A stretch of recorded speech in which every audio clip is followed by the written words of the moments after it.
Hi. Hi, Evelyn Charan here.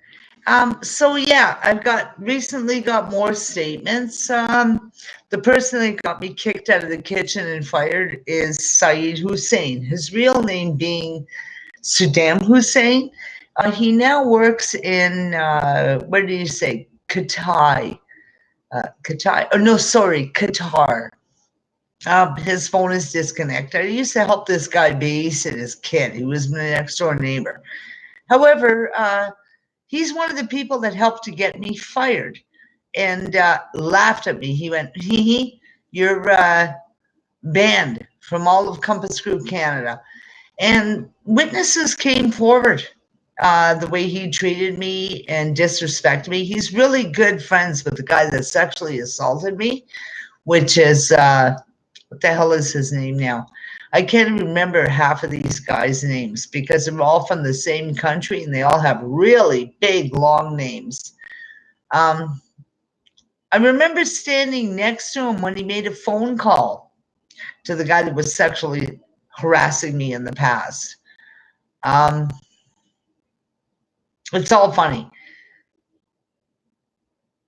I can't. Kumandu Indigo is really good friends with him. Kumandu Indigo. K-A-M-U, Kuma, M-A-D-U, Kumadu Indigo. I have it written down and I gave it to the RCMP. However, they're all best friends. They're all buddies. They all ganged up on me just before I lost my job at CNRL. I've now got another job to go to, but they fired me to replace me with them. They're from Pakistan, Palestine, countries I've never even heard of. But I know that one of them is now in Qatar, and it's a country that the workplaces are really, really bad. His son is here, but I don't think that he was actually a Canadian citizen or a landed immigrant. I don't think he ever applied, and he ended up back over there, and he has not since returned. Not that I give a damn, because I have statements, government issued statements to what they've done to me. Now, I've tried to contact this man to no avail.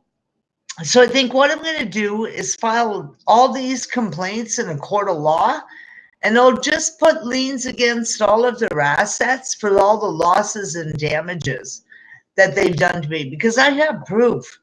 And they cost me my career. They cost me my living. They cost me time with my mother. I couldn't take time off from work to be with my mother because I was threatened. I was told, if you leave to take care of your mother, you no longer have a job. But if I didn't have a job, I couldn't put food in my mother's house. And that'll only last for 2 to 3, maybe 4 weeks of monies I had. And how am I going to feed her and me after I don't have a job or a place to live? That doesn't pay heat, hydro, property taxes, overhead, food, clothing, everything. So coming home twice a year with $10,000 and just spending a pile of money was easier. I've been living in a truck since 2006 or 7. I finally had an apartment right after the fires, but I only had the apartment for 5 or 6 months. The city paid for it. I could not afford to keep it. I started living in my truck after that because of the cutbacks and being ripped off and just everybody bombarding me. Nobody wants to believe me. You know what? I supported 3 families for 35 years. Nobody gave me help. Nobody helped me. Welfare didn't help me. Nobody helped me. And nobody gave me a place to live for free. I paid for everything. Red Cross helped me after the fires. That was it. That was 6 months. That's it. After that money was gone, I had no place to go or nobody to turn to.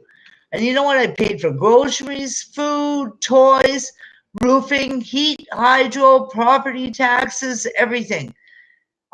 Furnaces, water tanks. That all came out of my money. You know what? I paid for a house for 25 years, bought and paid for it. I gave the house to my son. He put liens against the house to put heat and hydro on my mom and dad's house, as well as his, as well as me and his.